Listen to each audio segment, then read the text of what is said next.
There are moments in life that brand themselves into your memory with such perfect clarity that years later you can still feel the cold seeping into your bones, still taste the salt of tears mixed with rain, still hear the sound of your entire world shattering on wet pavement. For me, that moment came on a November evening when I was 19 years old, standing in a downpour while my mother threw my life away like garbage from a second-floor balcony. Not metaphorically threw me out. Literally hurled my belongings through the air while I watched from below, helpless and soaked to the skin. The rain that night was merciless, the kind of cold, driving rain that doesn't just fall on you but attacks you, finding every gap in your clothing, every vulnerable inch of exposed skin. November in our town was always brutal, but that evening felt especially cruel, as if the weather itself had conspired with my mother to strip away whatever dignity I had left. I remember the moment with the kind of hyper-clarity that trauma brings. My worn brown suitcase, the one I'd bought at a thrift store for $12, came first. It tumbled end over end through the gray air, seeming to fall in slow motion. When it hit the cracked concrete driveway, the cheap locks burst open, and my clothes exploded outward, my work uniforms from the diner, my 3 pairs of jeans, the sweaters I'd saved for months to buy, all of it spreading across the pavement like a yard sale in the rain. Then came the cardboard boxes. 1, 2, 3, each one hitting with a sickening, wet thud. I watched my college textbooks, the ones I'd bought used and highlighted so carefully, scatter across the ground. Pages immediately began to curl and warp in the rain. My laptop, the one I'd worked double shifts for 6 months to afford, tumbled out of the third box. I heard the crack as the screen shattered against the concrete. That sound was worse than thunder. But it was the ceramic mug that broke me. My grandmother's mug. The one she'd pressed into my hands 2 weeks before she died, the one with the faded flowers painted on the side, the one that still smelled like her chamomile tea if you held it close enough. It fell almost gently, spinning through the raindrops, and then it simply ceased to exist. One moment it was whole, the next it was sharp white fragments scattered at my feet like pieces of my childhood. I didn't move. I couldn't. I just stood there in the rain, my arms hanging uselessly at my sides, watching my entire life disintegrate. The water was already soaking through my thin jacket, plastering my hair to my skull, running down my face in streams. Later, people would ask me if I cried. I honestly couldn't tell you. How do you separate tears from rain when both are pouring down your face? How do you know if you're crying when your whole body is already drowning? My mother appeared on the balcony, her silk robe billowing in the wind. Even from below, I could see the contempt in her eyes. "Get out of here," she screamed, her voice cutting through the sound of the rain. "A useless piece of trash like you only sullies this house. Your room belongs to Serafina now. Don't you ever show your face here again, you worthless failure." I looked up at her, at the woman who had given birth to me, and I made myself a promise. I would never let her see me weak. I would never give her the satisfaction of knowing she had broken me. So I turned my back on that house, on the woman in the balcony, and on my half-sister Serafina, who stood beside her laughing. That image would haunt me for years. The two of them up there, warm and dry, laughing at me while I gathered my soaked belongings with shaking hands. As I stuffed what I could salvage into my torn suitcase, a black luxury sedan pulled up to the curb. Marcus stepped out, not even glancing my way, as Serafina ran down to greet him. He looked at me once, just once, with such disdain that I felt it like a physical blow. Then he wrapped his arm around Serafina's waist and walked past me into the house. The contrast couldn't have been clearer. I was nothing. They were everything. The night that changed everything had actually started 3 days earlier. I had been at community college working on a group project in the library when my phone buzzed with a text from Margot. It was brief, as her messages to me always were. "Come home tonight. We need to discuss your living situation." My stomach had dropped even then, though. I tried to convince myself it was just about household chores or curfew. I should have known better. When I arrived home that evening, I found Serafina sitting in my bedroom, going through my drawers with the casualness of someone who already owned everything inside. She was 17, then 2 years younger than me, but she carried herself with the confidence of someone who had never been told no. "Oh, you're here," she said without looking up. "Mom wants to talk to you. But first I'm taking this sweater, the blue one. It'll look better on me anyway." The sweater had been a birthday gift from my father before he died when I was 12. It was one of the few things I had left of him. "That's mine," I said, my voice shaking with barely controlled anger. "Put it back." Serafina finally looked at me, her eyes cold and calculating. "What are you going to do about it? Tell Mom. She already likes me more than you. She always has." Then she smiled, that cruel little smile I had grown to hate. "Besides, you won't be needing it much longer anyway." I didn't understand what she meant until I walked into the living room and saw Margot and Julian sitting on the couch looking like they were about to deliver bad news. Except they didn't look sad. They looked uncomfortable, like people about to do something distasteful but necessary. Eleanor, sit down, Margot said, gesturing to the chair across from them. Saturday, Julian cleared his throat and avoided my eyes. We've been discussing this for a while, he began, and we think it's time for you to start being more independent. You're 19 now, an adult. It's not healthy for you to still be living at home. But I'm still in school, I said, confusion mixing with growing panic. I'm working 2 jobs to help pay for my tuition and to contribute to household expenses. I thought we agreed I could stay here until I finished my associate degree. Margot waved her hand dismissively. Plans change, Eleanor. Serafina needs more space. She's at a crucial point in her development. She needs her own room, a place where she can focus on her studies and her social life. Your room has the better lighting and more closet space. It makes sense for her to have it. So where am I supposed to go? I asked, my voice rising despite my efforts to stay calm. I can barely afford my tuition and books. I can't rent an apartment on what I make. Julian shifted uncomfortably. There are resources available. Student housing, maybe. Or you could take a gap year, work full-time, save up some money. Lots of young people do it. You're kicking me out so Serafina can have a bigger closet. The words came out sharper than I intended, but I was beyond caring about tone. Is that really what's happening here? Margot's face hardened. Don't take that attitude with us, young lady. We've supported you for 19 years. We've fed you, clothed you, put a roof over your head. Maybe it's time you showed some gratitude instead of entitlement. Supported me, I couldn't help the bitter laugh that escaped. I've been paying rent since I turned 18. I buy my own food. I do my own laundry. I clean the house every weekend. What exactly have you been supporting? That's when Margot stood up, her face flushing red with anger. How dare you speak to me that way in my own home? After everything I've done for you, I didn't have to take you in after your father died. I could have let the state deal with you, but I chose to be a good person to honor his memory by caring for his daughter.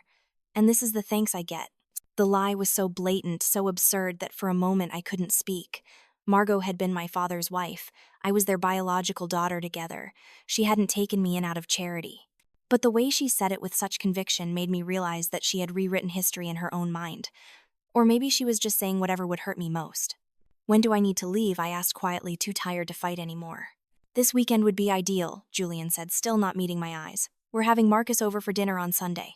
It would be better if you were gone by then. That had been Wednesday. I had 3 days to figure out where I was going to live. 3 days to pack up 19 years of life. 3 days to find a way forward when everything was falling apart. I spent those 3 days in a fog. I went to my classes but didn't hear anything the professors said. I went to work at the campus bookstore and the diner, moving mechanically through my shifts. At night, I packed my belongings into boxes, listening to Serafina laugh on the phone in the room next door, already planning how she would redecorate once I was gone. On Friday night, I tried one more time to reason with Margot. I found her in the kitchen preparing an elaborate meal. She loved to cook when she was expecting guests, loved to show off her culinary skills. Mom, I said the word feeling strange on my tongue because she had never really felt like a mother to me. Can we talk about this? I've been looking for apartments, but everything in my price range is too far from campus. If I could just stay a few more months until the end of the semester, I could save up more money and find something better. Margot didn't even look up from the vegetables she was chopping. Eleanor, we've already made our decision. Serafina has already started moving her things into your room. It's done.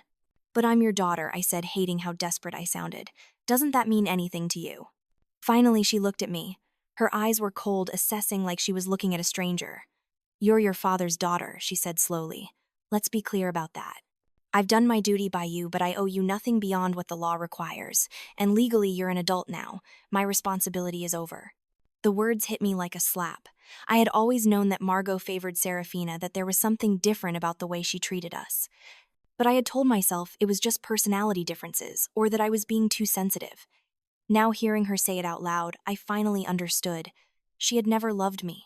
She had tolerated me out of obligation to my father, and now that obligation was fulfilled. I understand, I said, my voice flat and emotionless. I'll be gone by tomorrow night.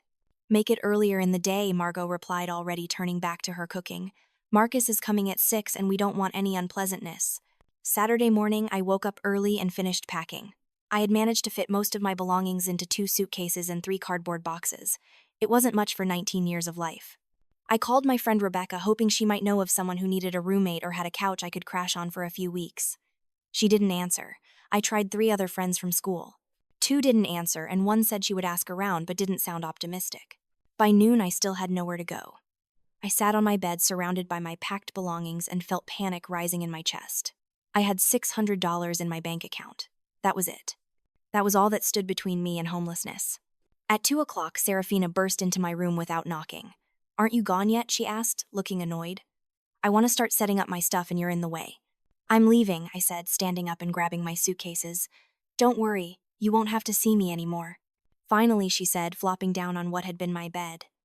"God, this room is so much better than my old one. I don't know why Mom let you have it for so long." She pulled out her phone and started texting, already dismissing my existence. I carried my suitcases down the stairs one at a time, then came back for the boxes. As I was loading the last box into the trunk of my old Honda Civic, which barely ran on a good day, Julian came out of the house. "Eleanor," he said, his voice almost gentle, "I want you to know this isn't personal. It's just practical. Serafina needs the space, and you're old enough to be on your own now." "It's fine," I lied, slamming the trunk closed. "I understand completely." He reached into his wallet and pulled out 3 $20 bills. "Here," he said, holding them out, "for food or whatever you need." I looked at the money at this pathetic offering that was supposed to make up for throwing me out. For a moment, I considered taking it. $60 could buy groceries for a week if I was careful. But pride stopped me. "Keep it," I said. "I don't need your charity." I got in my car and started the engine, which sputtered and coughed before finally catching.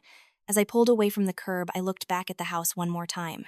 Serafina was standing in the window of my old room, already hanging up new curtains. Margot appeared on the front porch, but she didn't wave. She just watched me go with an expression of relief, like she was glad to be rid of an obligation. That's when the sky opened up. The rain came down in sheets so heavy I could barely see the road in front of me. I drove for 20 minutes before I realized I had no idea where I was going. I pulled into a gas station parking lot and sat there, engine running, wipers struggling against the deluge. I pulled out my phone and searched for homeless shelters in the area. There were 3 within 15 miles. I wrote down the addresses. But before I could put the car in gear, something made me drive back to the house. I don't know why.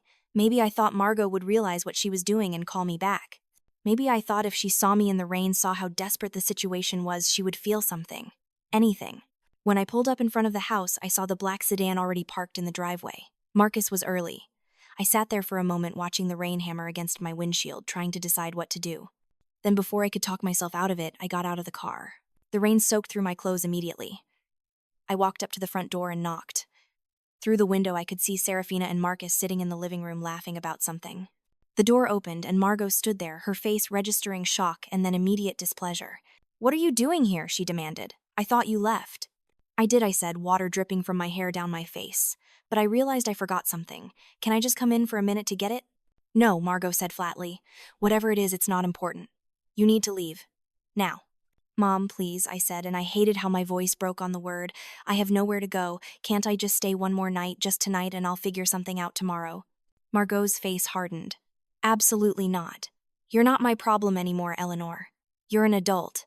Act like one." "But I'm your daughter," I said again, knowing even as I said it that it was pointless. "Please." That's when she turned around and went back into the house. I heard her climbing the stairs. Confused, I stood there on the porch, rain pouring down around me. Then I heard a window open upstairs. The second-floor balcony. Before I could process what was happening, my old suitcase came flying through the air and crashed onto the pavement below. The lock broke and my clothes spilled out into the rain-soaked street. "Get out of here!" Margot screamed from above. "A useless piece of trash like you only sullies this house. Your room belongs to Serafina now. Don't you ever show your face here again, you worthless failure?" Another box came flying down. Then another. My laptop, which I needed for school, smashed against the concrete. Books, clothes, personal items, everything I owned was being thrown from the balcony like garbage. I stood there frozen, watching my life literally falling apart around me. Serafina appeared next to Margot on the balcony, her face lit up with cruel amusement. They were both laughing, actually laughing as they threw my belongings into the rain. Marcus had come to the door now, standing in the threshold with his arms crossed, watching with cold disinterest. When our eyes met, his lip curled in disgust. Then he turned and went back inside, closing the door firmly behind him. I stood there in the rain for what felt like hours, but was probably only minutes. Then slowly, mechanically, I began gathering my things. Most of it was ruined. My laptop was destroyed. My clothes were soaked and muddy. The ceramic mug from my grandmother was in pieces. I salvaged what I could, stuffing wet clothes back into the broken suitcase and loaded everything into my car. As I drove away that night, I made myself 3 promises. First, I would never let them see me cry again. Second, I would become successful enough that they would regret what they had done. And third, I would make them pay for every moment of humiliation, every instance of cruelty, every ounce of pain they had caused me. I spent that night in a homeless shelter 3 miles away. The next 7 years would be devoted to keeping those promises. The homeless shelter was called Grace House, and it was nothing like I expected. I had imagined something dirty and dangerous, full of people who had given up on life. Instead, I found a clean, well-organized facility run by a woman named Dorothy Chen, who treated everyone with dignity and respect. She showed me to a small room with 2 twin beds, a desk, and a shared bathroom down the hall. My roommate was a woman in her 30s named Carla, who was getting back on her feet after leaving an abusive relationship. First time, Carla asked when I walked in soaking wet and carrying my broken suitcase. I nodded, not trusting myself to speak without crying. "It gets better," she said simply. "Not right away, but it does. You just have to decide you're worth fighting for." I stayed at Grace House for 3 weeks while I figured out my next move. During that time, I learned more about survival and resilience than I had in my entire life before. Dorothy connected me with a student advocate at the college who helped me apply for emergency housing assistance. I qualified for a tiny studio apartment in a not great neighborhood, but it was mine. The rent was subsidized, and I could just barely afford it if I kept both my jobs and picked up extra shifts whenever possible. I also learned that my financial situation was worse than I thought. When I tried to apply for a student loan to cover the rest of my tuition, I was denied. My credit score was in the basement. Confused, I requested a credit report and discovered that there was a loan in my name that I had never taken out. $15,000 from a company called Quick Cash Solutions. The loan had been taken out 2 years earlier when I was 17, and it had been in default for over a year. I sat in the financial aid office staring at that credit report and felt something cold and hard settle in my chest. There was only one person who had access to my social security number and personal information when I was 17. Only one person who would have been desperate enough to commit identity theft against her own daughter.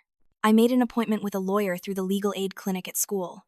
A kind older man named Robert Fernandez looked over my documents and shook his head. "This is identity theft," he said. "You were a minor when this loan was taken out. You could file a police report, potentially pursue criminal charges." "Against my mother?" I asked. He nodded slowly. "Yes, that's what it would take. The credit companies won't remove this from your record unless there's a police report proving it wasn't you. I know that's a difficult decision, but you need to think about your future. This will follow you for years.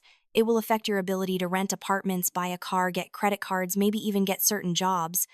I thanked him and left his office, my mind churning. Part of me wanted to march straight to the police station and file that report. But another part, the part that still foolishly hoped for some kind of reconciliation, someday hesitated. If I reported Margot for identity theft, that would be it. Any chance of ever having a relationship with her would be gone forever. In the end, I decided to wait. I would document everything, keep careful records, but I wouldn't file a police report yet. Instead, I would work on rebuilding my life despite the obstacles she had put in my way. It took me an extra year to finish my associate degree because I had to work more hours to make up for the financial aid I couldn't get.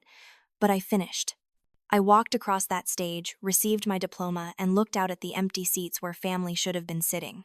After community college, I applied to State University for their business administration program. I was accepted, but again struggled with financial aid due to my trashed credit.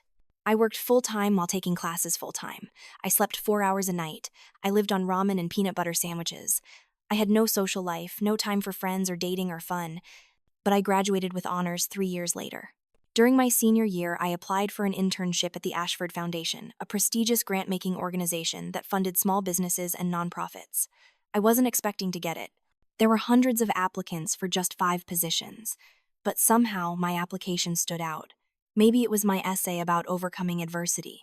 Maybe it was my perfect GPA despite working full-time. Maybe it was just luck. Whatever it was, I got the internship. That internship changed my life. I discovered that I was good at this work. Very good. I understood how to evaluate business plans, how to identify promising ventures, how to spot red flags in applications. I worked harder than any other intern, staying late, volunteering for extra projects, learning everything I could about the grant-making industry. When my internship ended, they offered me a full-time position as a grant coordinator. Over the next 3 years, I worked my way up. Grant coordinator to senior grant coordinator to grant manager to associate director. By the time I was 26, I was the assistant director of grants, overseeing a team of 12 people and managing a portfolio of over 200 active grants worth millions of dollars. But I never forgot what Margot had done. Even as I built my new life, even as I achieved success beyond what I had dreamed possible, I never forgot the rain that night, or the sound of my belongings crashing to the pavement, or the laughter from the balcony. And I never forgot that loan that had been taken out in my name, the one that had nearly derailed my entire future. So I started investigating. I used my professional connections to access public records. I hired a private investigator, a former police detective named Mike Patterson, who specialized in financial crimes. I want to know everything about my mother's business, I told him. Every financial transaction, every tax return, every grant application, everything. It took him 6 months, but what Mike uncovered was even worse than I had suspected. The Vance family catering services was built on a foundation of fraud. Margot and Julian had been falsifying employee records for years, claiming to employ people who had never worked for them. They had used these fake employees to inflate their payroll, which allowed them to qualify for certain tax credits and small business grants. My name was on their payroll records, showing that I had worked for them for 3 years. I had never worked a single day at that company. They had also been manipulating their revenue reports, underreporting income to reduce their tax liability while simultaneously overreporting it on grant applications to make their business look more successful. They had received at least 6 small business grants over the past 5 years, totaling over $100,000, all based on fraudulent information. Mike laid it all out for me in a thick folder of documents and bank statements and tax returns. "This is serious stuff, Eleanor," he said. "Wire fraud, tax fraud, grant fraud. If this were reported to the right authorities, they'd be looking at serious jail time." I took the folder home and studied every page. Part of me felt vindicated. I had always known that something was off about their business, always suspected that their success wasn't entirely legitimate. Now I had proof. But another part of me felt something darker. A cold, calculated desire for revenge that surprised me with its intensity.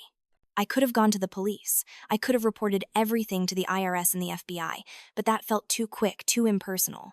I wanted them to know that I was the reason for their downfall. I wanted them to feel the same helplessness and humiliation that I had felt that night in the rain. So I waited. I kept working, kept succeeding, kept gathering information, and then 7 years after that terrible November night, I got a Facebook message from Sophie. I had been in a meeting when my phone buzzed. We were discussing grant allocations for the next quarter, and I was presenting a proposal to increase funding for women-owned businesses in underserved communities. I was in the middle of explaining our evaluation criteria when I saw Sophie's name on my screen. I ignored it and continued with my presentation, but something about seeing her name made my stomach tighten with anxiety. After the meeting, I went back to my office and closed the door. My office was on the 15th floor, with a view of the city floor-to-ceiling windows that let in natural light. My desk was clean and organized everything in its place. I had built a life of order and control so different from the chaos of my childhood. I opened Sophie's message. "Eleanor, I thought you should know. Your mother has stage 4 cancer. The doctors say she doesn't have much time. I know things have been difficult between you two, but I thought you'd want to know. She's been asking about you. Maybe this is a chance to make peace before it's too late." I stared at those words for a long time, reading them over and over. Margot was dying. The woman who had thrown me out in the rain, who had stolen my identity, who had laughed as my belongings crashed to the pavement, was dying. I waited to feel something. Sadness, maybe. Or relief that karma had finally caught up with her. But all I felt was a strange, hollow curiosity.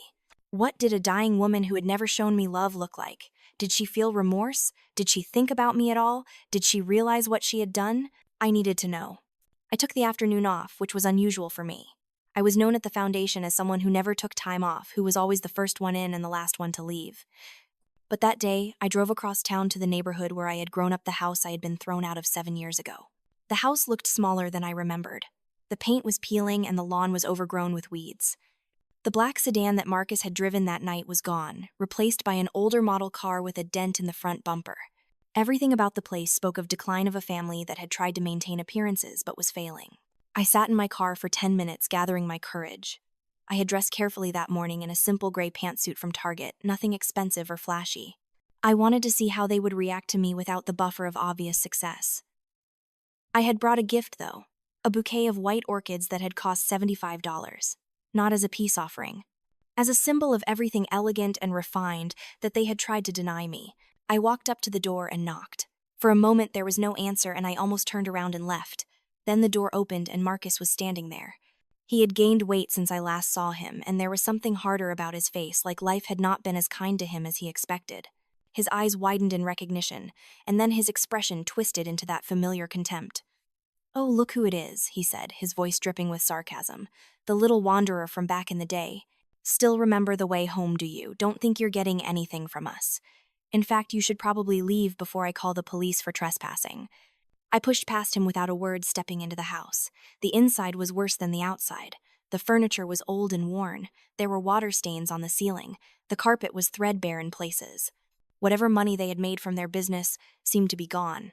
In the living room, Serafina was surrounded by wedding magazines and fabric swatches. She was trying on what looked like a wedding veil, posing in front of a mirror. When she saw me, her face lit up with that same cruel delight I remembered from the balcony. "Oh my God," she squealed, her voice shrill. "Eleanor Vance, I thought you'd evaporated off the face of the earth by now.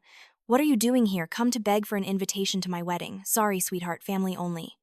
She laughed at her own joke, a high-pitched sound that made my teeth hurt.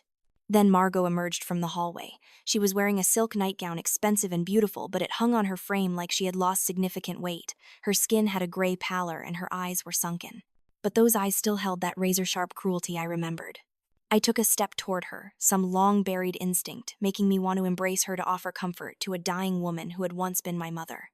I opened my arms, and for just a second I saw something flicker across her face. Surprise, maybe. Or confusion. Then her face hardened into disgust. "Don't touch me, you filthy wretch," she hissed, stepping back so quickly she stumbled. Julian appeared from nowhere to steady her. "Don't you dare dirty my silk dress with those grimy hands. What are you doing here so I can look at your failed face? Is that why you came back to gloat about my illness?" The orchid slipped from my fingers, falling to the stained carpet with a soft thud. For a moment I was 19 again, standing in the rain being told I was worthless. But this time I didn't cry. This time I looked Margot Vance directly in the eyes, and I saw exactly what she was. A bitter, cruel woman who would die the way she lived, surrounded by people who valued her only for what she could give them. "I came to see if you were still alive," I said, my voice cold and controlled. Each word was carefully chosen, deliberately calm. "Now I know. Your last words to me will be exactly what they were 7 years ago. A farewell forever." I reached into my purse and pulled out a white envelope. I had prepared it the night before after reading Sophie's message. Inside was a single sheet of paper with 3 words: "I know everything." Nothing more. I wanted them to wonder what I knew, what I had discovered, what I might do with that information. I placed the envelope on the coffee table right on top of Serafina's wedding magazines. "A gift," I said, "from me to you. Consider it my way of saying goodbye." Margot grabbed the envelope with shaking hands. She tore it open, pulling out the paper. I watched her face as she read those 3 words. Confusion first, then suspicion, then something that might have been fear. "What is this supposed to mean?" she demanded. "What kind of game are you playing?" "No game," I said. "Just a statement of fact. I know everything, Mother. Everything you've done, every lie you've told, every crime you've committed. I know it all." Serafina snatched the paper from Margot's hand. "What is she talking about? What does this mean?" I smiled then, a small, cold smile that didn't reach my eyes. "I guess you'll find out soon enough. Enjoy your wedding preparations, Serafina. I hope you have a beautiful day. You deserve exactly what you're going to get." I turned and walked toward the door. Behind me, I could hear them talking in urgent, worried voices. Margot was demanding that Julian do something. Serafina was asking Marcus what I could possibly know. Their panic was music to my ears. At the door, I paused and looked back one more time. They were all staring at me, now 4 faces filled with confusion and worry and, yes, fear. Good. Let them be afraid. Let them spend the next few days wondering what I knew, what I was planning, what I might do. Let them feel a fraction of the anxiety and helplessness I had felt for so many years. "Goodbye," I said. "I don't think we'll be seeing each other again." I walked out of that house and got into my car, a much newer Honda that I had bought with my own money, proof of how far I had come. As I drove away, I didn't look back. I didn't cry. I didn't feel triumphant or victorious. I just felt ready. Ready to finish what I had started. That night, I didn't collapse in grief or rage. I went back to my apartment, a spacious 1-bedroom in a nice neighborhood with floor-to-ceiling windows overlooking the city. I poured myself a glass of wine and sat down at my desk. I opened the leather journal I had been keeping for the past 7 years, a journal filled with notes and documents and evidence. I had been patient. I had been careful. And now it was time. I reviewed everything Mike Patterson had found: the fraudulent employee records, the manipulated tax returns, the falsified grant applications, 7 years of lies, all documented in careful detail. I had copies of everything stored both digitally and in hard copy in a safe deposit box. But I couldn't just go to the police. That was too simple, too clean. They would be arrested, tried, possibly convicted. but they would also have the chance to defend themselves, to hire lawyers, to potentially get off with minimal consequences. Julian had friends in local government. Margot knew people. They might find a way to wriggle out of it. No, I needed something more certain, more devastating. I needed to destroy not just their business, but their reputation, their social standing, everything they valued. And I needed to do it in a way that they would know, absolutely know, that I was responsible. That's when I thought of the Ashford Foundation audit process. The foundation was serious about compliance. We had to be. We handled millions of dollars in grant funding, much of it from taxpayer money and charitable donations. Every grant recipient was subject to periodic audits to ensure they were using the money appropriately and meeting all legal requirements. These audits were thorough, conducted by our internal audit and compliance department, headed by Miss Evelyn Reed. Miss Reed was a legend in our organization.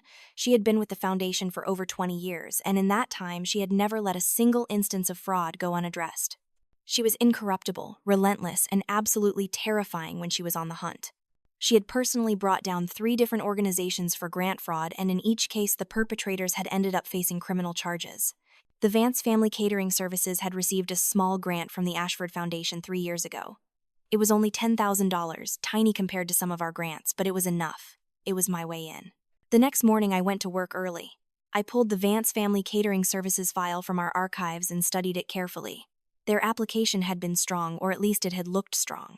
They had claimed to be a growing family business that provided employment opportunities in the community, with a focus on hiring single mothers and people with limited work experience. They had submitted tax returns showing steady revenue growth.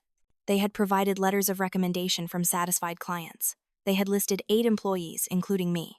I had never worked for Vance Family Catering Services, not a single day.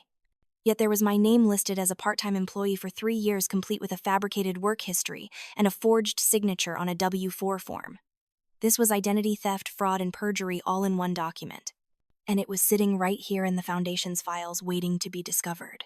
I didn't have to fabricate anything. I didn't have to plant evidence or lie. All I had to do was bring this information to the right person's attention in the right way, and I knew exactly how to do it. I scheduled a meeting with Miss Reed. "Evelyn," I said, sitting down in her office with the Vance file in my hand. "I need your advice on something.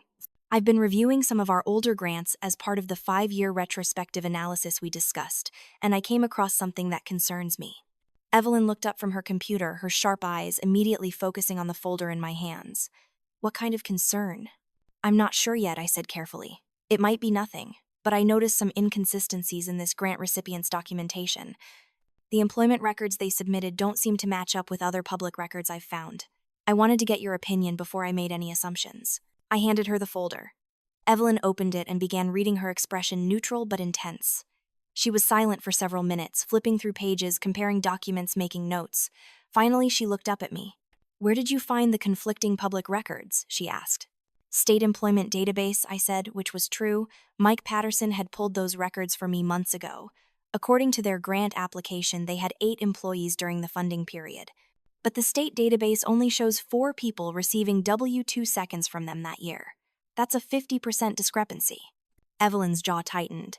"Do you have any personal connection to this organization?" Here was the moment. I could lie, hide my connection, let her discover it on her own. But that would look suspicious later.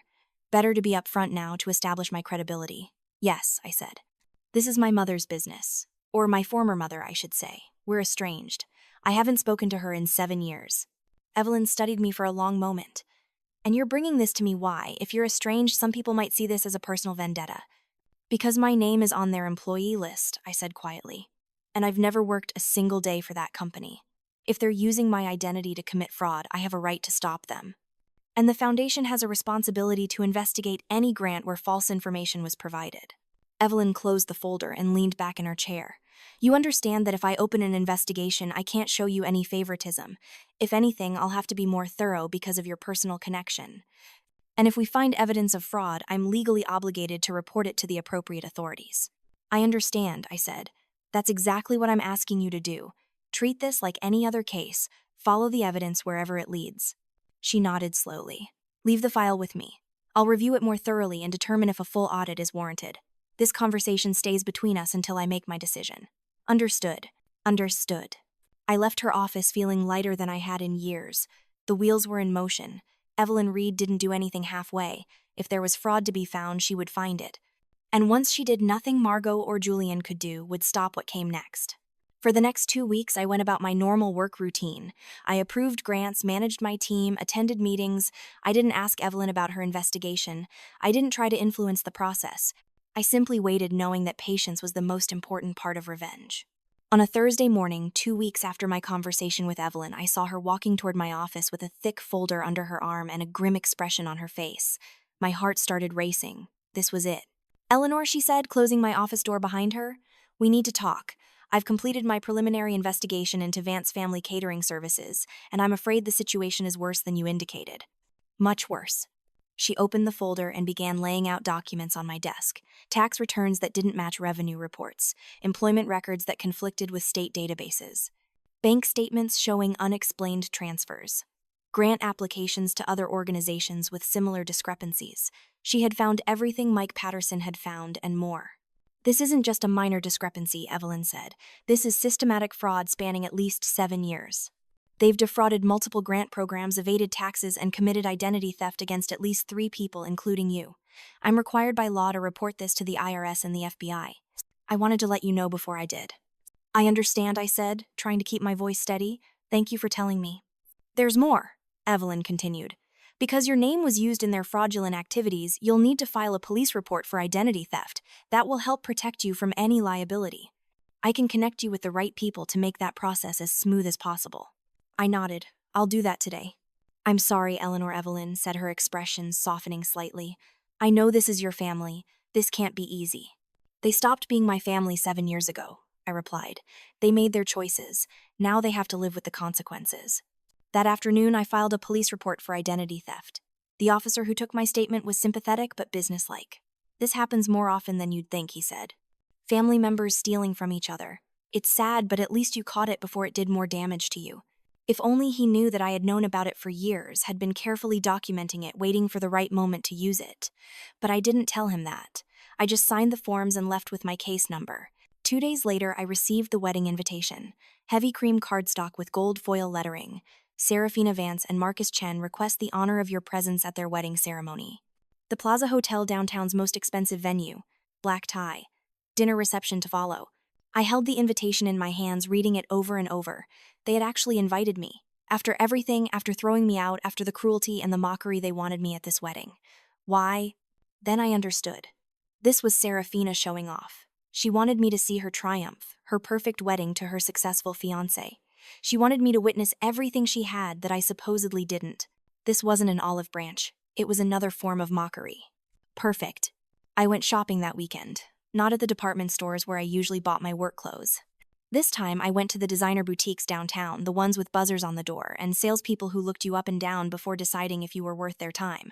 I tried on dozens of dresses before I found the perfect one. Black, simple, elegant. The kind of dress that whispered money instead of screaming it. It fit like it was made for me, hugging my curves in all the right places without being too revealing. With the right shoes and jewelry, I would look like I belonged at the Plaza Hotel. I would look successful, confident, untouchable, exactly the image I wanted to project. I also went to my hairstylist and scheduled an appointment for the morning of the wedding. Professional makeup, the full treatment. This would be my armor, my war paint. The day of the wedding arrived warm and sunny, the kind of perfect spring day that wedding planners dream about. I spent the morning getting ready with meticulous care. Every detail had to be perfect. Hair swept up in an elegant chignon.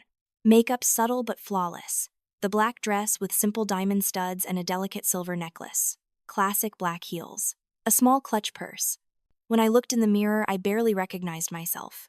I looked polished, sophisticated, powerful. I looked like someone who had everything together, someone who had won at life. The contrast with that girl standing in the rain 7 years ago couldn't have been more complete. I arrived at the Plaza Hotel at exactly the time indicated on the invitation. The lobby was full of wedding guests, all dressed in their finest. I could hear the buzz of conversation, the clink of champagne glasses from the pre-ceremony cocktail hour. I followed the signs to the ballroom where the ceremony would take place. The ballroom was stunning. Thousands of white roses arranged in elaborate displays, crystal chandeliers sparkling overhead, white chairs arranged in perfect rows with an aisle down the middle carpeted in white, a string quartet playing soft classical music. Everything was expensive, tasteful, perfect. This wedding must have cost a fortune. I wondered if they had used any of their fraudulent grant money to pay for it. I didn't sit with the other guests. Instead, I stood in the back near the entrance, partially hidden by one of the massive flower arrangements. I wanted to watch to observe without being immediately noticed. Several people glanced my way, their expressions curious. I was clearly alone, clearly not part of the wedding party, but dressed too well to be dismissed as a crasher. The ceremony began. The string quartet switched to the wedding march. The bridesmaids processed down the aisle in matching pink dresses. Then came Serafina on Julian's arm, wearing a massive white gown that must have had 20 yards of fabric in the skirt alone. Her veil trailed behind her like a bridal train. She looked exactly like the princess she had always imagined herself to be. Marcus stood at the altar, handsome in his tuxedo, smiling as Serafina approached. The officiant began the ceremony with all the traditional words about love and commitment and partnership. I watched it all with a strange sense of detachment, like I was watching a play rather than a real event. Then in the middle of the ceremony during the reading, Margot turned around in her seat in the front row. She was wearing a lavender dress and a large hat, clearly trying to look elegant despite her illness. Her eyes scanned the crowd, perhaps looking for someone specific, and then they landed on me. I saw the moment of recognition. Her eyes widened, her mouth opened slightly in shock. She grabbed Julian's arm and said something to him urgently. He turned and looked back as well, his face registering the same shock. They both stared at me for a long moment, and I stared back, my expression calm and neutral. Then Serafina, noticing her mother's distraction, glanced back as well.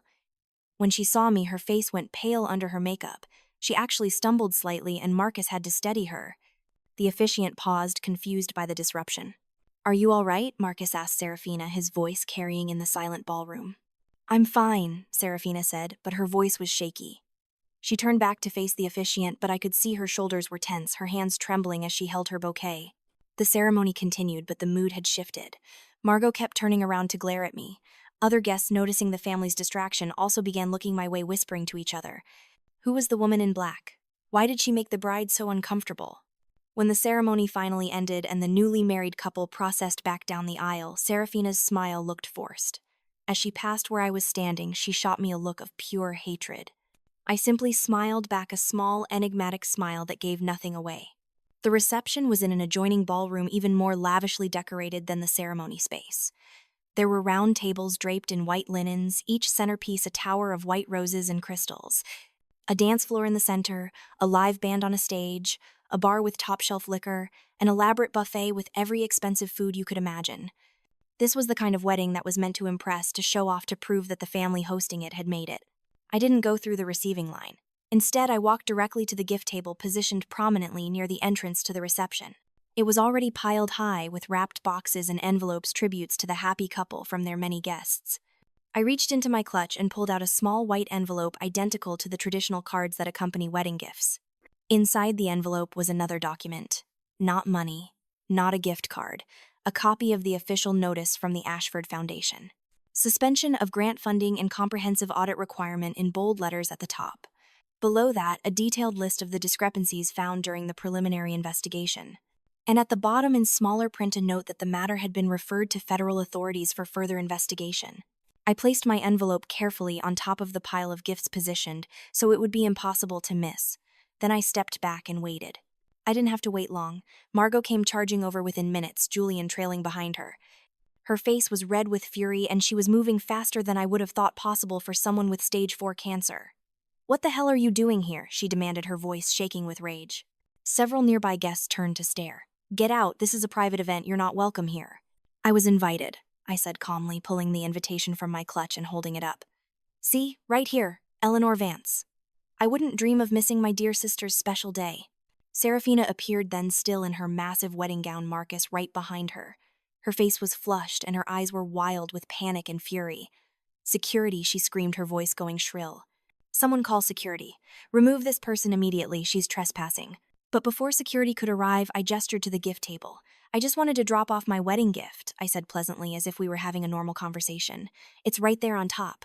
A little something special from me to you both. Some useful information before you begin your married life together." Margot's eyes followed my gesture to the envelope on top of the gift pile. Something about the way I said it, or perhaps the look on my face, made her suspicious. She pushed through the small crowd that had gathered and grabbed the envelope. Her hands were shaking as she tore it open. I watched her face as she read. Watched the confusion give way to understanding. Watched the understanding give way to horror. watched the horror give way to panic. She dropped the paper like it had burned her, and Julian snatched it up. His face went through the same progression of emotions. "What is it?" Serafina demanded, trying to grab the paper from Julian. "What did she do? What is this?" Marcus took the paper from Julian's nerveless fingers and began to read. I watched the color drain from his face. He looked up at me, then at Serafina, then back at the paper. "Is this real?" he asked, his voice barely above a whisper. "Very real," I said loud enough for the gathered guests to hear. Every word was deliberate, calculated for maximum impact. "It's from the Ashford Foundation, where I work as Assistant Director of Grants. We've been conducting an audit of Vance Family Catering Services. Turns out, there were some significant irregularities in their grant application. False employee records, manipulated tax documents, identity theft. The kind of irregularities that federal agencies tend to take very seriously." The crowd around us had grown larger. Guests were pulling out their phones, some filming, some probably already texting about the drama unfolding. Weddings were supposed to be happy occasions, but everyone loves a good scandal. "You did this," Margot hissed, taking a step toward me. "You sabotaged us. You destroyed our business out of spite." "I didn't sabotage anything," I said calmly. "I simply did my job. I reviewed a grant application, found evidence of fraud, and reported it to the appropriate authorities. That's my responsibility as a foundation employee. The fact that the fraudulent application came from my estranged family is unfortunate, but it doesn't change the facts." "This is harassment," Julian shouted. "We'll sue you. We'll have your job for this." "Sue me for what?" I asked, genuinely curious. "For reporting a crime, for doing my job, feel free to try. I'm sure the federal investigators will be very interested in your side of the story." Serafina had taken the paper from Marcus and was reading it now, her face getting paler with each line. When she finished, she looked up at me with an expression I had never seen before. Not hatred. Not contempt. Fear. Pure, unadulterated fear. "This says they're recommending criminal charges," she whispered. "This says there could be prison time." "That's not my decision," I said with a shrug. "That's up to the federal prosecutors. I just provide the evidence. What they do with it is their call." "You vindictive bitch!" Serafina shrieked, her voice echoing through the ballroom. The band had stopped playing. Every conversation had ceased. Everyone was watching us now. "You're trying to ruin my wedding day. You're jealous because I have everything and you have nothing." I couldn't help it. I laughed. Not a polite chuckle, but a genuine laugh of disbelief at the absurdity of her statement. "Jealous," I repeated. "Of what? A marriage to a man who's already calculating how to distance himself from your family scandal, a life built on lies and stolen money. Why would I be jealous of that?" I looked at Marcus, then really looked at him. He was staring at the paper in Serafina's hands, his jaw tight, his expression grim. This was not the wedding day he had envisioned. This was not the family he thought he was marrying into. I could practically see him running calculations in his head, figuring out how bad this would be for his reputation, his career, his future. "Enjoy your honeymoon," I said, turning to leave. "I hope you saved enough money for good lawyers. You're going to need them." I walked toward the exit, my heels clicking on the marble floor. Behind me, chaos erupted. Margot was screaming at Julian to do something. Serafina was crying, her mascara running down her face. Marcus was trying to calm everyone down, but looking like he wanted to run. Guests were whispering, filming, gossiping. The perfect wedding had become a disaster, and everyone knew exactly who was responsible. As I reached the door, I heard something crash. A champagne glass, maybe, or one of those elaborate centerpieces. Someone was sobbing loudly. Someone else was shouting for security. But I didn't turn around. I didn't look back. I just kept walking out of the ballroom, through the lobby, and out into the warm spring evening. I had done what I came to do. The rest would unfold on its own. The aftermath was swift and brutal. I learned about most of it through Sophie, who seemed to have adopted the role of family gossip correspondent, keeping me updated whether I wanted to know or not. Part of me wanted to tell her to stop, that I didn't care what happened to them. But another part, the part that had been wounded and humiliated 7 years ago, needed to know that justice was being served. According to Sophie's reports, Marcus had left the reception early, barely an hour after my departure. He had made some excuse about a work emergency, but everyone knew the truth. He was distancing himself. 3 days later, he called off the wedding. Not postponed it. Canceled it entirely.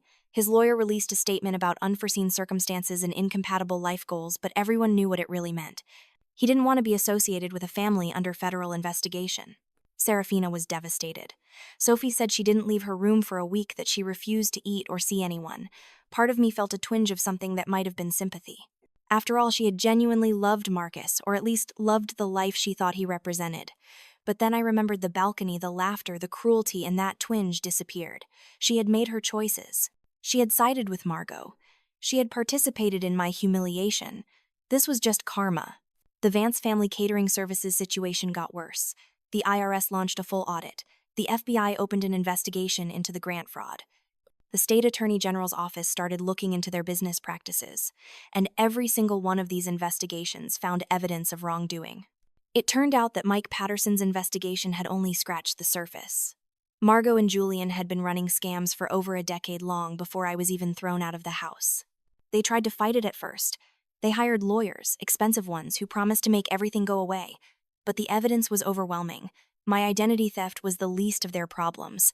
They had defrauded the government, cheated on their taxes, lied to grant organizations, and stolen from the very people they claimed to be helping. The lawyers eventually told them that their best option was to plea bargain to cooperate with the investigation in exchange for reduced sentences.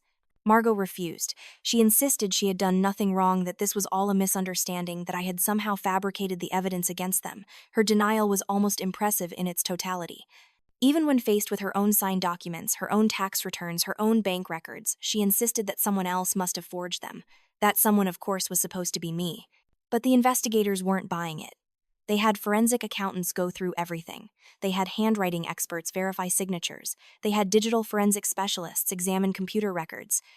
Everything pointed to Margot and Julian as the perpetrators of a systematic, long-term fraud scheme. 4 weeks after the wedding disaster, I received a call at work from a detective, Sarah Martinez, with the fraud division. "Miss Vance," she said, her voice professional but kind. "I'm calling about the identity theft case you filed. We've completed our investigation, and I wanted to let you know that we have sufficient evidence to press charges against your mother. However, given the federal investigation already underway, we'll be coordinating with those prosecutors. Your mother will likely face multiple charges, including identity theft, tax fraud, and wire fraud." "Thank you for letting me know," I said, my voice steady, despite the strange feeling in my chest.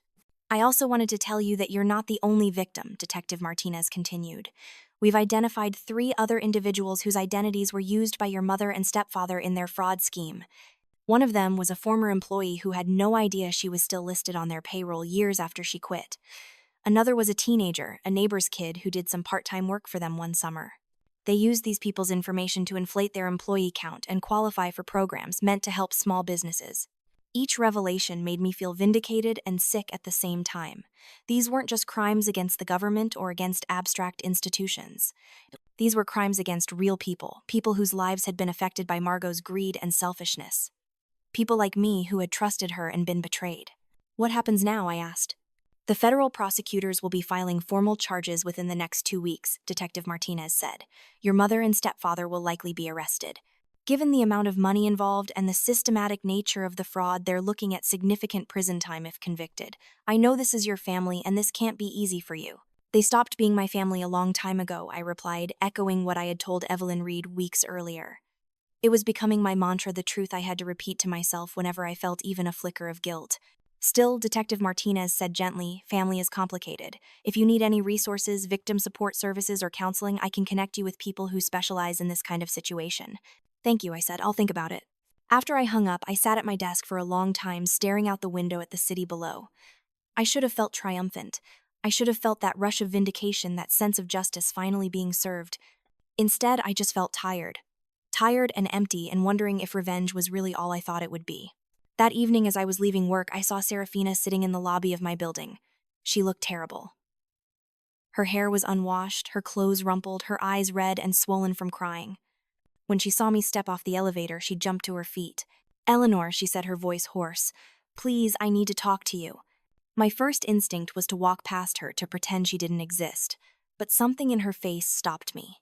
She looked broken in a way I had never seen before, all her arrogance and cruelty stripped away, leaving only desperation. "What do you want?" I asked, keeping my distance. "Please," she said again, "please help us. I know what Mom did was wrong. I know she hurt you, but this is destroying our entire family. Dad can't sleep. He's having chest pains. Mom's cancer is getting worse, and the stress is making it worse faster. And Marcus left me. He won't even return my calls. And you think this is my problem?" I asked, my voice colder than I intended. "You're the only one who can fix this," Serafina said, tears streaming down her face. "You work at the foundation. You know the investigators. If you told them it was a mistake, if you said you were wrong about the fraud, they might drop the charges." I stared at her, amazed at her audacity. Even now, even after everything, she thought I would lie for them. She thought I would sacrifice my integrity, my career, my reputation to save them from the consequences of their own actions. No, I said simply. Please, Serafina grabbed my arm, her fingernails digging into my sleeve.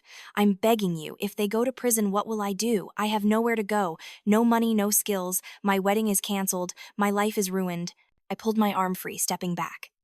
You have nowhere to go, I repeated. No money, no skills, your life is ruined. Do those words sound familiar to you, Serafina? She stared at me, confused. 7 years ago, I continued, my voice getting louder, despite my efforts to stay calm. I was standing in the rain with everything I owned scattered on the pavement. I had nowhere to go. I had $600 to my name. My credit was destroyed because your mother committed identity theft. And do you remember what you did? You laughed. You stood on that balcony with Margot and you laughed at me. I was young, Serafina protested weakly. I didn't understand. You were 17, I said, old enough to know that cruelty hurts, old enough to know that what you were doing was wrong, but you didn't care because it wasn't happening to you. Well, now it is happening to you. Now you know what it feels like to have your entire life fall apart. Now you know what it feels like to be desperate and scared and alone. And you know what? I'm not going to help you. Just like you didn't help me. But I'm your sister, Serafina, said her voice breaking. No, I said firmly. You were never my sister. A real sister wouldn't have laughed at my pain. A real sister wouldn't have stood by while I was thrown out in the rain. A real family wouldn't have stolen my identity and destroyed my credit. You were never my family. You were just people I was unfortunate enough to be related to. I walked past her toward the exit. She called after me, her voice desperate and pleading, but I didn't turn around. I pushed through the glass doors and out into the evening air, leaving her sobbing in the lobby. As I walked to my car, I felt that same emptiness I had felt earlier. This should have felt like victory. This should have felt like justice. But mostly it just felt like the end of something that should have ended 7 years ago. 2 weeks later, just as Detective Martinez had predicted, Margot and Julian were arrested. Sophie sent me a news article about it, complete with a photo of them being led out of their house in handcuffs. Margot looked defiant, her chin up, refusing to show weakness even in her humiliation. Julian just looked defeated, his shoulders slumped, his eyes on the ground. The headline read, "Local business owners arrested in multi-year fraud scheme." The article detailed the charges: wire fraud, tax evasion, identity theft, falsification of government documents. It listed the amount of money they had stolen, over $200,000 over 10 years. It mentioned the Ashford Foundation audit that had uncovered the fraud, though it didn't name me specifically. I read the article once, then closed my browser. I didn't save it. I didn't share it. I didn't feel the need to gloat or celebrate. It was just information, just facts about people who had once been important to me but weren't anymore. That night, my phone rang. It was a number I didn't recognize, but something made me answer it anyway. Eleanor. It was Margot's voice, weak and strained. Please, I need to talk to you. How did you get this number? I asked. I still have contacts, she said. People who owe me favors. Please, Eleanor, I need you to listen to me. You have 2 minutes, I said, looking at my watch. I'm dying, Margot said. The doctors say I have maybe 3 months left. The cancer has spread everywhere, and now I'm looking at dying in prison. Is that what you want, for your mother to die alone in a prison cell? You're not my mother, I said quietly. Mothers don't throw their children out in the rain. Mothers don't steal their children's identities. Mothers don't laugh while their children's belongings are destroyed. You were a woman who gave birth to me, but you were never my mother. I know I wasn't perfect, Margot said, her voice taking on a pleading tone I had never heard before. I know I made mistakes, but I'm asking you, begging you to show some mercy. I'm dying. Can't you find it in your heart to forgive me, to help me? Help you how? I asked. What exactly do you want from me? Tell them it was all a misunderstanding, Margot said quickly, like she had been waiting for me to ask. Tell them you were mistaken about the identity theft, that you did work for us but just forgot. Tell them the employment records were just filing errors, honest mistakes. Tell them something, anything that will make this go away. I was silent for a long moment, letting her words hang in the air. You want me to commit perjury, I finally said. You want me to lie to federal investigators, to destroy my own career and reputation, to risk prison myself, all to save you from the consequences of your own crimes. I'm your mother, Margot, shouted, her voice suddenly strong again, filled with that familiar fury. You owe me. I raised you, I fed you, I put a roof over your head for 18 years. You owe me your loyalty. And there it was. The real Margot, the one who had never changed, who believed that she was owed something just for doing the bare minimum of what a parent should do.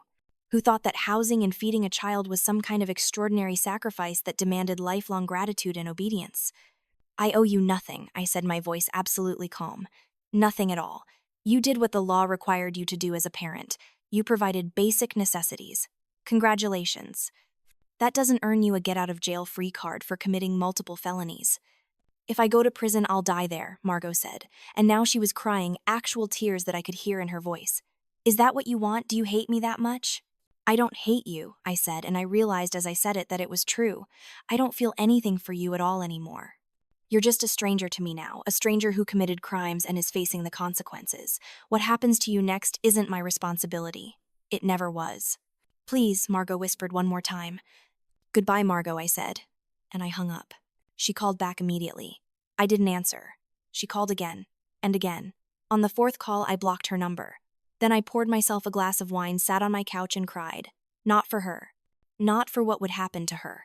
But for the mother I had never had, the family I had always wanted but never received. The trial was set for 4 months later, but it never happened. Margot's lawyers convinced her that pleading guilty was her only option. With her cancer diagnosis, they argued that a judge might show leniency, might allow her to serve her sentence under house arrest or in a medical facility. Julian took the same deal. They both pleaded guilty to multiple counts of fraud and agreed to pay restitution. The sentencing hearing was set for a Tuesday in September. Sophie texted me the date, asked if I was going to attend. I thought about it for a long time. Did I need to see this?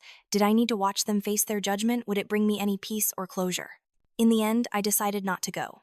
I didn't need to see it. I already knew how the story ended. They had gambled on greed and cruelty, and they had lost. My presence at their sentencing wouldn't change anything. It wouldn't make me feel better or worse. It would just be another chapter in a story I was ready to close. Instead of going to court that Tuesday, I took the day off work and drove to the coast about 2 hours away. I spent the day walking on the beach, feeling the sand between my toes, listening to the waves crash against the shore. I thought about everything that had happened over the past 7 years. All the pain, all the struggle, all the determination that had brought me to this moment. Somewhere in a courtroom, downtown, Margot and Julian were being sentenced. The judge was probably reading their crimes aloud, explaining the harm they had caused, the trust they had violated. Their lawyers were probably making emotional pleas for leniency, citing Margot's illness, their lack of prior criminal records, their supposed remorse. And then the judge would hand down the sentence, whatever it was, and their fate would be sealed. But I wasn't there. I was standing on a beach watching seagulls circle overhead, feeling the sun warm on my face. And I realized that this was my real victory. Not their punishment, not their humiliation, not their downfall. My real victory was standing here free and at peace, living a life I had built for myself without them. Sophie texted me around 3 o'clock. Margot got 18 months suspended to house arrest because of her illness. Julian got 3 years, but he might get out in 18 months with good behavior. They both have to pay over $200K in restitution. The business is permanently shut down. It's really over. I read the message twice, then put my phone away. It was over. Not the ending I had imagined when I started down this path, but an ending nonetheless. Justice, imperfect as it always is, had been served. I stayed at the beach until sunset, watching the sky turn orange and pink and purple. Then I drove back to the city, to my apartment, to my life. The next morning, I would go back to work. I would continue approving grants and managing my team and building my career. But something had shifted inside me. The anger that had driven me for so long was finally gone, burned away like morning fog in sunlight. 3 weeks after the sentencing, I received a handwritten letter in the mail. The return address was the house where I grew up, where I had been thrown out in the rain. I almost threw it away without opening it, but curiosity won out. The letter was from Margot, written in her distinctive slanted handwriting. The paper was expensive, cream-colored stationery that she must have had from before everything fell apart. I sat down at my kitchen table and began to read. Eleanor, it began. Not dear Eleanor or my daughter, just my name, flat and impersonal. I am writing to you from my house where I am serving my sentence under house arrest. The doctors say I have less than 2 months now. The cancer has spread to my brain and I am on heavy pain medication most of the time. I am writing this during one of my lucid moments, and there are things I need to say before I die. I want you to know that I do not forgive you for what you did to me. You destroyed my business, my reputation, and my family. You sent me to prison while I am dying. You showed no mercy, no compassion, no respect for the woman who raised you. I hope you are satisfied with what you have done. But I also want you to know that I understand now why you did it. During these past months of house arrest, with nothing to do but think and remember, I have had time to reflect on my life and my choices. I have thought about the night I threw you out. I have thought about the way I treated you all those years, and I have thought about the loan I took out in your name, the one that started all of this. I told myself at the time that I was desperate. The business was failing. We needed money. You were my daughter, so your credit was my credit, or so I rationalized. I told myself I would pay it back before you ever knew. I told myself it wasn't really stealing because we were family. But the truth is, I never intended to pay it back. The truth is, I always saw you as less important than Serafina. The truth is, I resented you from the moment you were born because you were a reminder of my first marriage, of the life I had before Julian, of choices I wish I had made differently. And I took that resentment out on you in 1,000 small ways over the years until finally I threw you away completely. I am not asking for your forgiveness. I know I don't deserve it. I am not asking you to feel sorry for me or to visit me before I die. I am simply telling you the truth because you deserve to know it. You were right when you said I was never really your mother. I was not. I was a woman who gave birth to you and resented you for it, and that is a sin I will carry with me to my grave. You asked me once what kind of person throws their own child out in the rain. I have thought about that question many times in these past months. The answer is a cruel, selfish, broken person. A person who is more concerned with her own comfort than with her child's well-being. A person who does not deserve the title of mother. If there is any justice in this world, you will have a better life than I did. You will be loved by people who truly value you. You will build something real and lasting, something that cannot be taken away by illness or bankruptcy or scandal. You will be happy in ways I never was. I am dying now, Eleanor. Soon I will be gone and you will be free of me forever. I hope that brings you peace. Margot Vance. I read the letter 3 times, each time hoping to feel something different. Satisfaction, perhaps, or vindication, or even a trace of the sadness that should come with knowing your mother is dying. But I felt none of those things. Instead, I felt a strange sense of closure, like a book I had been reading for years had finally reached its last page. Margot had not apologized. She had not begged for reconciliation. She had simply told me the truth, perhaps the first completely honest thing she had ever said to me. She had resented me. She had never loved me. She had used me and discarded me. And now she was dying, knowing that she had destroyed any chance we might have had at a real relationship. I folded the letter carefully and placed it in a drawer. I didn't throw it away, but I didn't display it either. It was just a piece of paper, just words from a dying woman who had finally run out of lies to tell. 2 weeks later, Sophie called me. Eleanor, she said, her voice gentle. I thought you should know. Margot passed away last night. It was peaceful, apparently. She just fell asleep and didn't wake up. The funeral is on Saturday. I know you probably won't come, but I wanted to tell you anyway. Thank you for letting me know, I said. There was a long pause. Are you okay? Sophie asked. I'm fine, I said, and I meant it. I made my peace with this a long time ago. For what it's worth, Sophie said, I think you did the right thing. What she did to you was unforgivable. I just wanted you to know that not everyone in the family thinks you're the villain here. After we hung up, I sat at my kitchen table for a long time, staring out the window at the city below. Margot was dead. The woman who had given birth to me, who had shaped my childhood, who had thrown me out in the rain, was gone, and I felt nothing. Not grief, not relief, just a quiet acceptance that this chapter of my life was finally truly over. I did not go to the funeral. I did not send flowers. I did not reach out to Julian or Serafina to offer condolences. I simply went to work that Saturday, caught up on paperwork, and then went home to my apartment. That evening, I did something I hadn't done in months. I opened the leather journal that contained all my notes and evidence about the Vance family catering services fraud. I looked through page after page of documentation, remembering all the hours I had spent gathering this information, all the careful planning that had gone into bringing them down. Then I closed the journal, took it down to the building's basement, and threw it into the incinerator chute. I didn't need it anymore. The story was over. The next morning, I woke up feeling lighter than I had in years. I went for a run in the park, something I rarely had time for. I made myself a real breakfast instead of just grabbing coffee and a granola bar. I called an old friend from college whom I had lost touch with and made plans to meet for lunch. I was reclaiming my life piece by piece from the shadow of revenge that had consumed me for so long. At work on Monday, I had a meeting with my supervisor about a new initiative we were planning. The foundation wanted to create a program specifically for people who had overcome significant adversity to start their own businesses, people who had been homeless or incarcerated or who had escaped domestic violence, people who had been knocked down by life but were fighting to get back up. We want someone to head up this program who really understands what these applicants are going through, my supervisor said, someone who knows what it means to start from nothing.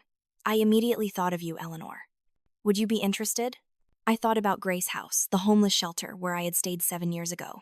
I thought about Dorothy Chen and Carla and all the other people I had met there who were just trying to survive, trying to rebuild. I thought about Jessica and her bakery, how much that one chance had changed her life. Yes, I said, I'd be very interested. Over the next few months, I threw myself into developing this new program. I worked with community organizations, social service agencies, and people who had lived experience with poverty and trauma. I designed an application process that was accessible and straightforward. I created evaluation criteria that looked at potential and determination, rather than just credit scores and business experience. And then I started reviewing applications. There were hundreds of them: single mothers trying to start daycare businesses, formerly incarcerated people trying to start landscaping companies, immigrants trying to open restaurants, people with disabilities trying to start online businesses. Each application represented a dream, a hope, a belief that life could be better. I funded 30 businesses in the first year. 30 people who had been told they weren't good enough, weren't qualified enough, weren't worthy enough. I gave them money, yes, but more importantly, I gave them belief. I looked at their applications and said, yes, you can do this. I believe in you. One of those 30 people was a young woman named Maria. She was 23, had aged out of foster care at 18, and had been homeless on and off for 3 years. She wanted to start a mobile hair salon bringing beauty services to low-income communities and homeless shelters. Her application was passionate and well thought out, but she had no collateral, no credit history, no family support. I approved her grant personally, and 6 months later I attended the launch event for Maria's mobile salon.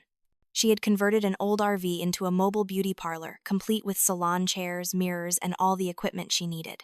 She drove it to homeless shelters, community centers, and low-income neighborhoods, offering haircuts and basic beauty services for free or on a sliding scale. At the launch event, Maria saw me in the crowd and rushed over. "You're Eleanor Vance," she said, her eyes wide. "You're the one who approved my grant. You changed my life. Do you know that you actually changed my life?" She hugged me, this stranger who was now part of my story, and I hugged her back. And in that moment, I realized something important. This was my real revenge against Margot. Not destroying her business or sending her to prison. My real revenge was becoming everything she said I couldn't be. My real revenge was using my success to help people instead of hurt them. My real revenge was breaking the cycle of cruelty and replacing it with kindness. Margot had thrown me out in the rain and laughed. I had survived, thrived, and then reached back to pull others up with me. She had used her power to make people feel small. I used mine to make people feel valued. She had taken from the vulnerable. I gave to them. That was the victory that mattered.